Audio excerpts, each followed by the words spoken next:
Hey there guys, this is Robin Hood, and today I'm bringing you some Battlefield 3 64-man conquest gameplay on the map Damavand Peak. Now throughout this game I want you guys to watch the ticket count on the left, because this game ends in one of the most epic comebacks that I have ever been a part of in Battlefield 3. But as for the gameplay today, I am playing as the engineer class using the Scar H, and I have got a red dot sight on this thing and a heavy barrel, and no attachment under the barrel, so no foregrip, no laser sight, nothing of that sort. Now, out of all of the carbines, the Scar H is the hardest hitting. If I were to compare it to a weapon in the more commonly used assault class, it would be the G3A3. This weapon is going to put out more damage per shot than the other carbines, just like the G3A3 in comparison to the other assault rifles. And as you can see, I am tearing it up with this gun. Within 10 to 15 meters, this weapon is going to be doing 30 damage per shot. This means that if you get at least one headshot within that range, you are going to be taking down your opponent in 2 hits. Now the other carbines start off at 25 damage, and assuming that you get no headshots, it is still going to take 4 shots to kill with the Scar H in comparison to the other carbines. But the big payoff is at range, and especially with the heavy barrel, which increases the or decreases the rate of damage drop off, so that you are doing more damage at longer ranges. Now, where most of the carbines, and we're going to compare to the M4A1, which is extremely common in game, it drops off to 14.3 damage per shot once you get out to 75 meters. The Scar H in comparison at 75 meters is going to be 20 damage per shot. So that means it is going to take you 5 shots to kill at the longer range, when with the M4A1 it would be 6, and that once again is not including headshots. So this weapon is definitely a weapon to use at range. One of its major drawbacks, though, of course, is the fact that its magazine is, if you have a bullet in the chamber, 21 rounds, as you can see now, and if you reload without a bullet in the chamber, you are going to be at 20 rounds. So it is very limited ammunition-wise per clip, but it has a slower fire rate, so you're not going to burn through this as quickly as you would, say, a FAMAS. I do believe that they raised the magazine size of the FAMAS again, but when it was down to 20, 25, whatever it was, that thing chewed through that clip in a split second. So you don't really run into that problem with this, and you guys have already probably seen several moments where I'm able to take out 3 to 4 enemies with one clip. So really that hasn't been much of a problem for me due to the slower fire rate, which is 600 rounds per second. And the M4A1 is at 800, so this weapon is firing 200 RPM slower than that gun. In fact, the Scar H is the slowest firing of the carbines for the engineer class.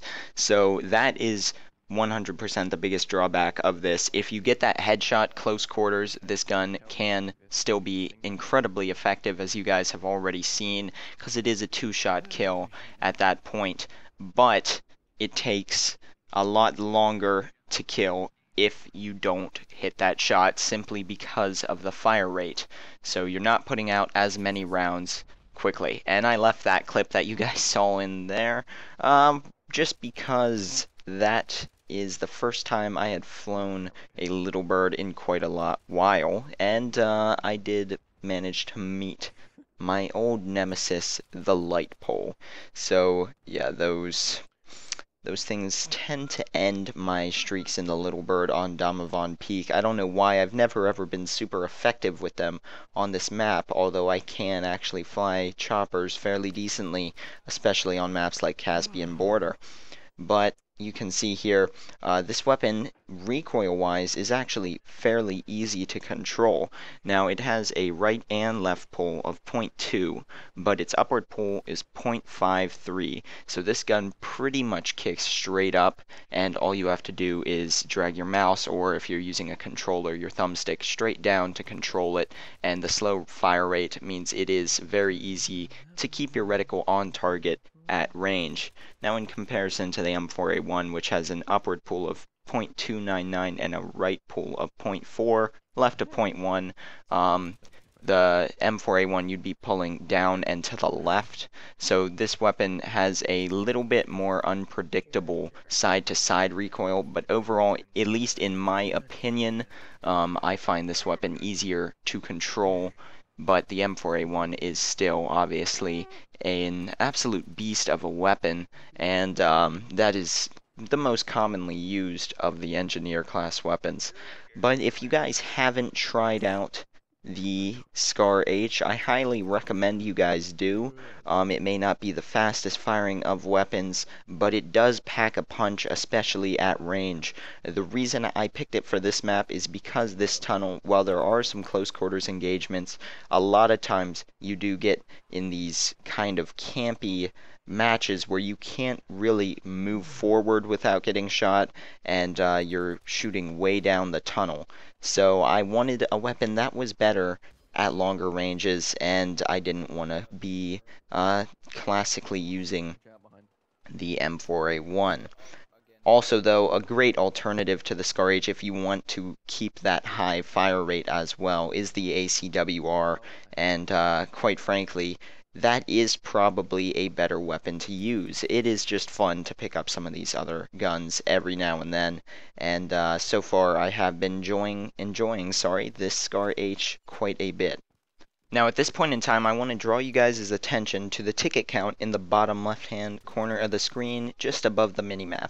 Right now I am on the US team, and we have 64 tickets. Our opponents have 139, and as you can see, they are starting to cap a ton of the flags right now. We do hold E, our other flags are flashing, and right now I'm on C, the central flag, defending it, and you can still see, even after dying and respawning, that they are still hitting that hard. They've now taken E, D, and they've back capped us on A, so we're going to start bleeding tickets pretty quickly. We're now down to 38, they're down to 93, and we have got to get some of these flags back.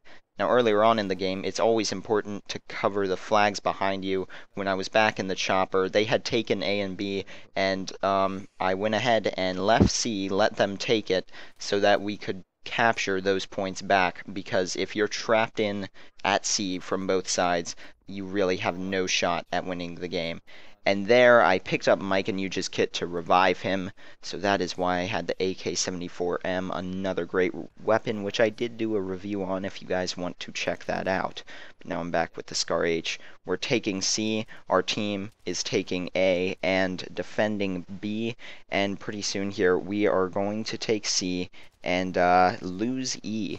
Now right now you can see we do in fact have A, B, and C. We have 5 tickets. Our opponents have 34 tickets. And at this point, this was a 64-man server. I'm going to go ahead and give props to my team. They were reviving, keeping that ticket count up. We had 3 out of the 5 points, so we are getting the ticket burn on our opponents. They are losing tickets slowly over time now because we have more of the flags. So great job pulling together there. But now we're at 3 tickets, our opponent's at 24, and at this point we're like, yeah, this game's over. But people were saying do not respawn in the chat, because that is when your ticket count goes down once you respawn. And surprisingly, people actually paid attention to it. Our numbers are starting to dwindle, but our team isn't spawning, and I was really surprised. A lot of times people don't even pay attention and just go ahead and spawn in anyways. But now we're at 2 tickets. Our opponents are at 11, and we're starting to realize we have a shot at this. They're down to 9. I'm going to kill a guy here, dropping them to 8, and our tank is also doing an excellent job. They're going to kill this guy that I'm shooting at now. It's now 2-6, and from being down almost 30 tickets here, we are going to manage to come back with the ticket burn because of the flags and just through revives, not spawning, and killing the enemy to win the game. And you guys can probably hear I'm pretty excited in the background, but that was a game with Mike and Huge. Hope you guys enjoyed that. It was a very clutch comeback and one of the more fun games that I have been in. But if you haven't used the Scar H, go ahead and give it a try. I hope you guys enjoyed this video. Subscribe for more if you haven't, and check out those Battlefield 4 trailers. That game looks awesome already. Thank you for watching, and I will see you guys next time with more.